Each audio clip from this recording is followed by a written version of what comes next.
నువ్వెలా ఉన్నావు? నీకోసమే ఈ వీడియో. ప్రపంచానికి మార్గమై ఉన్నావా?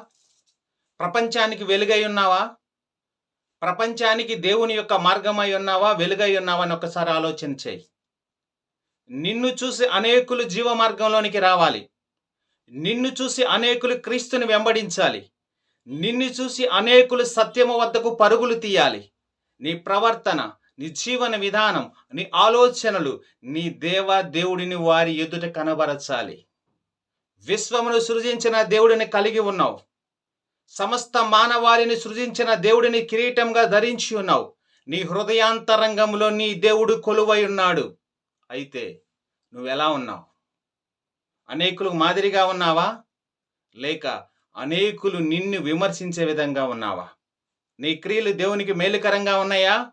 నీ క్రియలు నీ దేవుడిని విమర్శించేలా ఉన్నాయా? ఒక్కసారి ఆలోచన చెయ్యి. క్రైస్తవుడా, నువ్వు సామాన్యుడవ కాదు.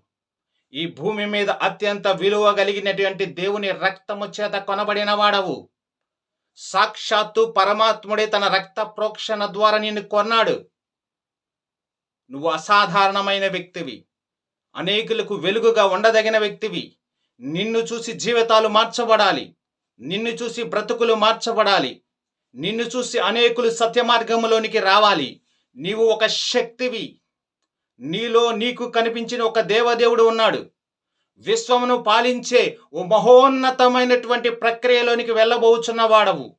సింహాసనాసీనుడవై సమస్తమును పరిపాలించే స్థాయిలోనికి వెళ్ళబోతున్న వాడవు.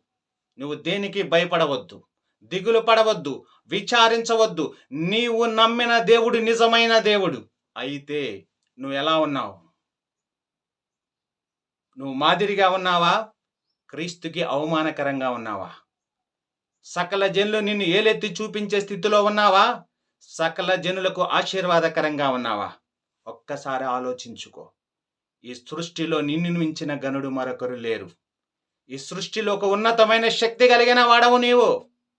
విశ్వమును సృజించిన దేవుడే నీలో నివాసం ఉంటున్నటువంటి గనుడవు నీవు. సమస్త మానవాళికి ఆశీర్వాదకరంగా ఉండాలి. శ్రమలైన, హింసలైన, ఇబ్బందులైన, ఇరుకులైన, మరణాపాయములైన ఏమొచ్చినప్పటికీ కూడా నీలో ఉన్న దేవుడు సత్యవంతుడు. నీలో ఉన్న దేవుడు నిజమైన దేవుడు కనుక స్థిరత్వము కలిగి నమ్మిన సిద్ధాంతమును, నమ్మిన సత్యమును చేపట్టి సకల జనులకు ఆశీర్వాదకరంగా నీ జీవితం ఉండాలి. ఇదే దేవుడు నీకు ఇచ్చిన అద్భుతమైనటువంటి అవకాశం. ఆమేన్.